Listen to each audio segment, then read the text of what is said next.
Caffeine is the most popular drug on the planet. In this video, I'm going to share the results of 7 new studies of what caffeine does to your mind and body.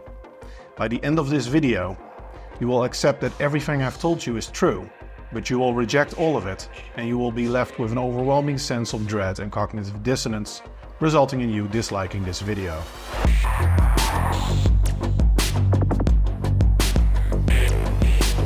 The first study investigated what caffeine does to your working memory performance.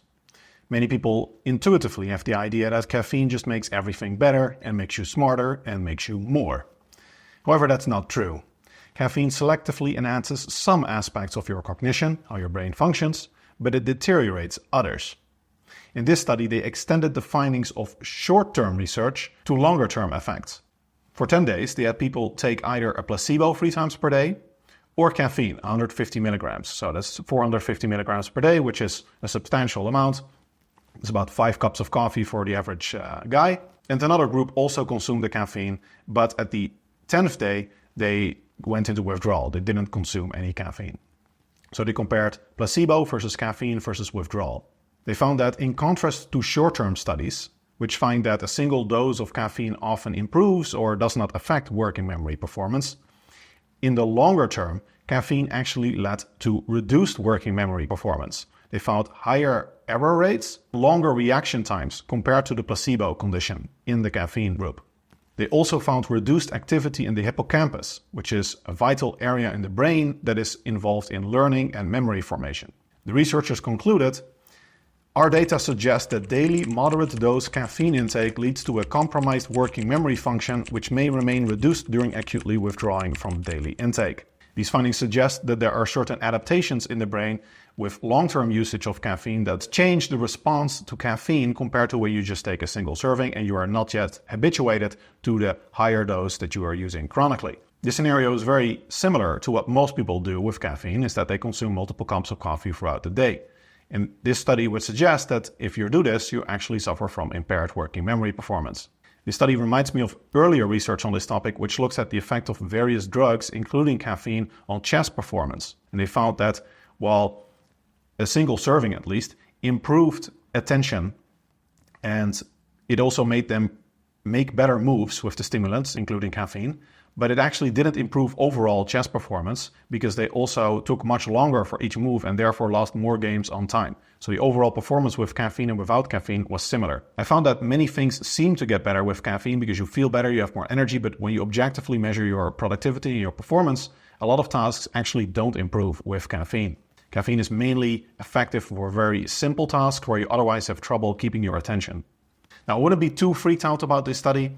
It's not the case that they lost 20 IQ points or something, and it is only a single study so far, but it is good to be aware that caffeine use does not simply make you smarter. If you take caffeine before an IQ test, for example, and in the research on chess performance, for example, you generally find that there's no objective improvement. What caffeine does is it selectively enhances some aspects of how your brain functions while deteriorating others. And based on this study, the cost-benefit deteriorates with chronic, relatively high daily usage.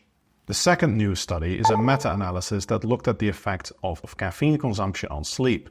It's generally well known that caffeine is bad for your sleep, but the magnitude of this effect is generally underappreciated. Caffeine deteriorates pretty much every aspect of your sleep and for a much longer time than most people realize.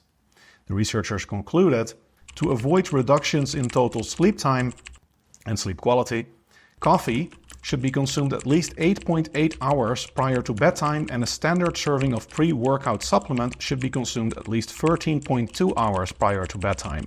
They found that on average in the literature, caffeine impaired sleep quality and quantity to what they called a clinically significant degree.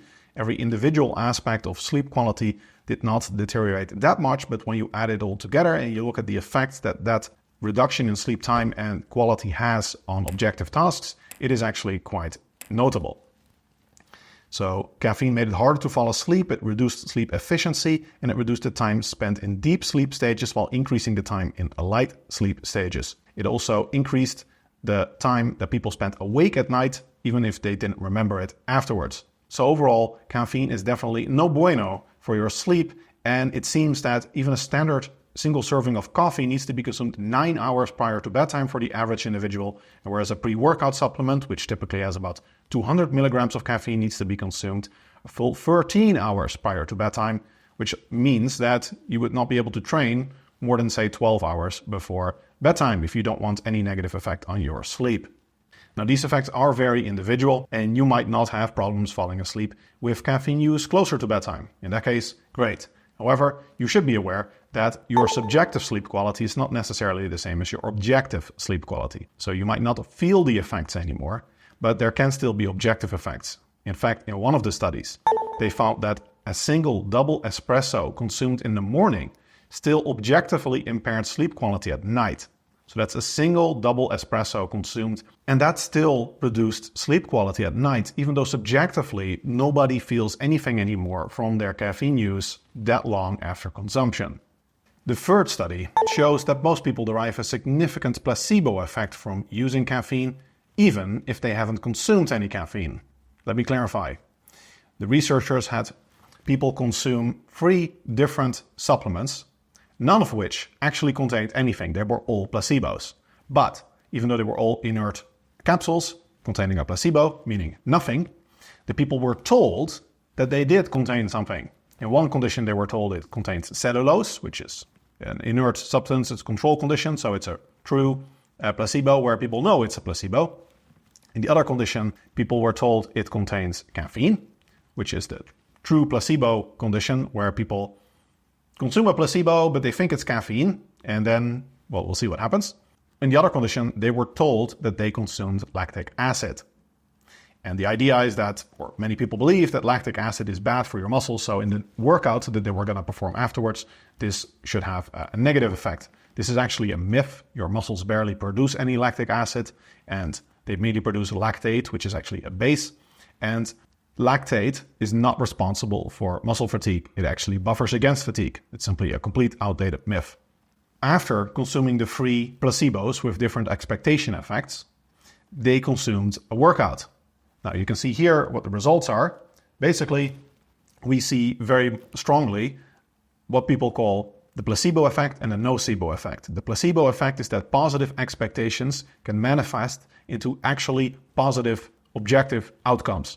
So they thought they were consuming caffeine, and therefore they actually performed better. Interestingly, not only did they perform better, they performed more repetitions, they also had a lower rating of perceived exertion. So it's not the case that they simply worked harder and therefore got better performance. No, they actually felt like they were working less hard, but they objectively got better results.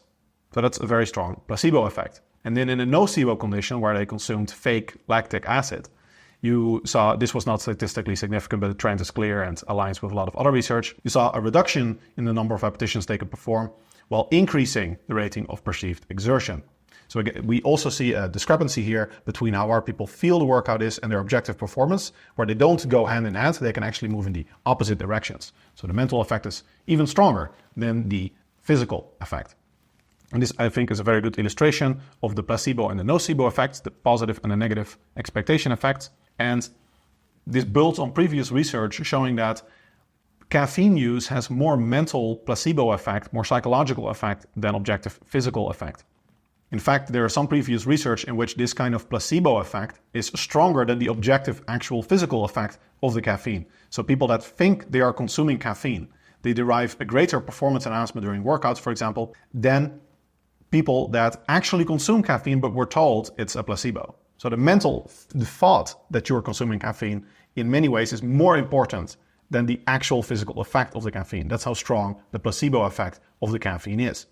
And this primarily mental psychological effect of caffeine is also illustrated well by the next new study that I would like to share. And it shows that caffeine does not have a dose response effect.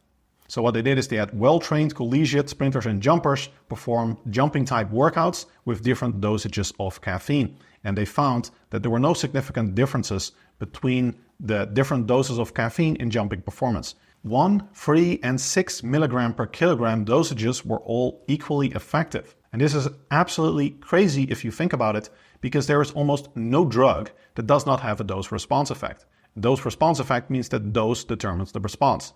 So higher dosages result in higher responses. Almost every drug you take has this. You take more of the drug, you get more of an effect. Caffeine does not have this effect. It's now been replicated in multiple studies. This study just reaffirms it again. And the difference is massive. We're not talking about small differences in dosages. This is 1 milligram per kilogram, which for the average guy would be like a Red Bull, which is 80 milligrams or something. If you're a very big guy, it would be like 1 cup of coffee. For most women, it would be like half a cup of coffee or a weak cup of coffee.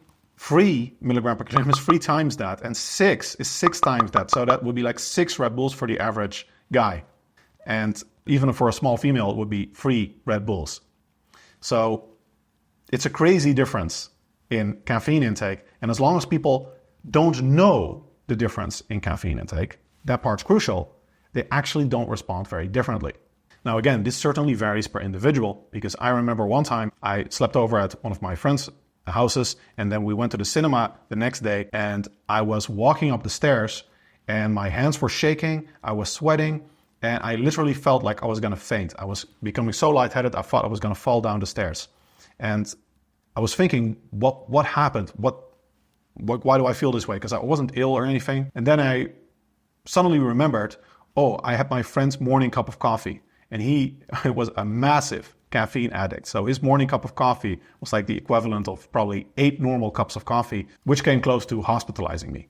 So clearly, if you go up in dosage to a certain level, then you will notice that something is wrong. You'll get side effects. But within certain limits, for most individuals, you can have quite big differences in caffeine dosage. And as long as you're not aware of that, it actually doesn't affect your performance. And it certainly doesn't affect your objective physical performance in the gym, for example, or doing things like IQ tests.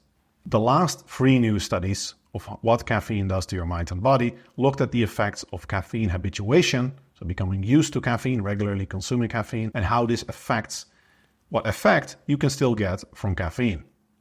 The first study found that soccer players that were habituated to consuming an average of 360 milligrams caffeine per day, so that's like 3.5 cups of coffee, no longer derived any positive ergogenic effect in their workouts from 100 or 200 milligrams. And again, there were no differences between the dosages, reaffirming the lack of dose response. With one exception, the 200 milligram dosage improved at least 1 out of the 6 test measures, which is probably something we can ignore, but it might suggest that a higher dosage was still somewhat effective in this case because they were habituated, and compared to placebo, they needed a higher dosage than otherwise to still get at least some positive effect. But overall, this study found basically no effect anymore of moderate dosages of caffeine, like 1 to 2 cups of coffee, or a small to a big energy drink on their workout performance. The next study again looked at the effect of pre-workout caffeine consumption in people that were habituated to caffeine use, this time in strength-trained men. And the researchers concluded the oral intake of 3 milligrams per kilogram of caffeine by resistance-trained men habituated to caffeine, and they were habituated to an average of 2.2 milligram per kilogram per day, which is actually not much at all, did not enhance the number of repetitions during a medium-load full-body resistance training session to failure. So they basically concluded that even when you're used to relatively benign intakes of caffeine, even for a big guy that would only be 2 cups of coffee, they no longer got any positive effect for their workouts of a much higher dosage, even of 3 milligrams per kilogram, which is like 3 Red Bulls for the average guy. Overall, disappointing findings for people that use caffeine regularly in terms of how much benefit they can still expect to get from their pre-workouts. The first study further reaffirmed this. They found that recreational cyclists no longer derived any benefit from caffeine before their workouts unless they abstained from caffeine at least 24 hours before. 8 hours earlier, they still had at least 1.5 milligram per kilogram caffeine, which is like their regular 1 or 2 cups of coffee. For most people that have that in the morning and then later they have a workout in the day. And then even 6 milligram per kilogram caffeine, so a massive dosage of caffeine, no longer objectively improved their cycling performance. The researchers concluded these data indicate that pre-exercise caffeine only improves recreational cycling performance when compared to bouts preceded by caffeine abstinence, suggesting that habitual users may not benefit from 6 milligram per kilogram caffeine and that previous work may have overstated the value of caffeine supplementation for habitual users. So if you're using caffeine regularly throughout the day, and then you still want to benefit from it later for your workouts, you're probably not getting a whole lot of effect anymore. I would note that these are new studies from this year on this topic, but there are also a lot of other studies that still find some benefit. In fact, including even some meta-analyses.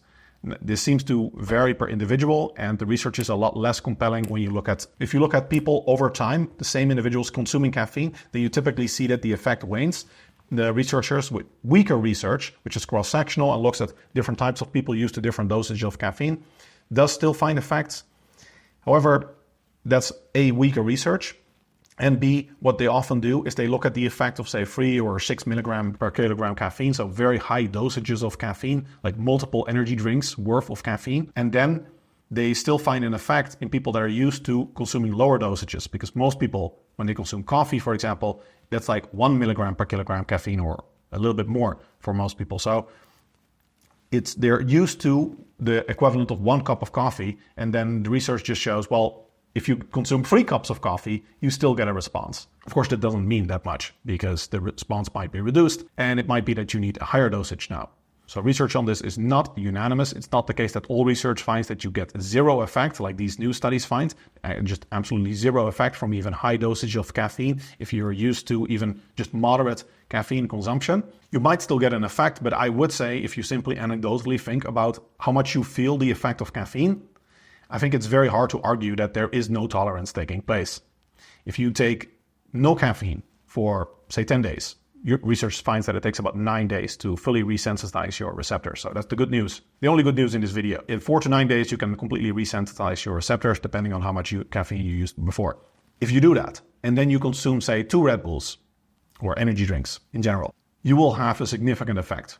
Some people are extremely caffeine insensitive, maybe they don't feel it, but the average individual will feel a significant effect from 2 Monsters or Red Bulls or whatever. Now, keep drinking those 2 energy drinks every single day for 2 months. Can you honestly say you still feel the same amount of effect? At some point, most people feel very little. In fact, some people are so addicted to caffeine that they can consume caffeine before going to bed and they sleep just fine, or at least they don't notice they don't sleep as well anymore. So I would certainly be very skeptical of the studies finding no habituation to caffeine. Mentally, it's very clear that there is habituation, and these new studies would suggest that the habituation effect is actually very strong and basically completely negates any benefits you get from caffeine consumption. If we take all of these things together, what does this mean for caffeine use? Well, it's actually very clear. Caffeine is a popular drug, and what do people do with drugs? They typically abuse them. That's why most drugs get banned in society, because the societal harm is too great. They only think of the short-term effects, and they don't consider the long-term effects like withdrawal and tolerance, habituation, and they just use it whenever they want to feel better. And especially with sleep, that often leads to a self-reinforcing negative spiral where they rely on caffeine to feel normal. They sleep worse. They typically need more caffeine after that to, again, feel normal. And you get into this spiral of increasing caffeine usage in increasingly poor sleep, more caffeine usage, worse sleep, more caffeine, until at some point you're consuming caffeine just to feel normal and you're no longer deriving any objective benefits compared to if you just had never consumed any caffeine and your sleep was better. And now you just rely on the caffeine to make you feel normal. So there's no increase anymore above baseline of your caffeine usage. In that scenario, the prudent thing to do is to go cold turkey and go off all caffeine, or at least taper down your dosage if you don't want to go cold turkey. Then after 4 to 9 days, re-establish a prudent, rational dosage regimen of caffeine use, which is typically about 1 cup of coffee or 1 energy drink per day, especially if you want to use it for your workouts. You don't want to use caffeine before the workout already earlier in the day, because that will probably negate much of the benefit you get during your workouts. It's also perfectly fine if you don't want to use any caffeine at all, because most of the effect of caffeine is mental and psychological. It's not really objective. If you're naturally motivated for your workouts, then caffeine really doesn't do much, and most long-term studies find that it doesn't enhance muscle growth or fat loss or strength development or anything. So it's also perfectly fine not to consume any caffeine, but if you do want positive benefits, then it is better to moderate your dosage and stick to a low dosage, because if you just logically put it together, we know that the research, low dosages, like 1 milligram per kilogram, are equally effective as higher dosages. Higher dosages result in worse sleep quality and may also impair working memory function and some other aspects of cognition. And much of the effect is mental anyway. So If you combine those things together, it logically makes sense that you consume low dosages of caffeine, typically one energy drink, or basically the minimum you need to feel good if you're not tolerant to caffeine, and you stick to that low amount of caffeine. You can still drink decaf coffee, decaf tea, herbal teas, those kind of things, if you like that. But to remain very sensitive to caffeine, you need to limit your total daily or weekly intake to roughly 700 milligrams per week or 1 milligram per kilogram per day. That's a dosage you can sustain long-term without significant habituation, and you can reap the full benefits thereof without incurring any withdrawal symptoms if you don't take it. So you don't become reliant on it, and it actually elevates your mood, performance, everything above baseline rather than just taking you out of withdrawal. Now, the response to caffeine use is very individual, and there are a lot of other factors at play. But I hope you can use these findings to use caffeine more optimally in your life and make it suit your lifestyle. If you like this type of evidence-based fitness content, I'd be honored if you like and subscribe to the channel.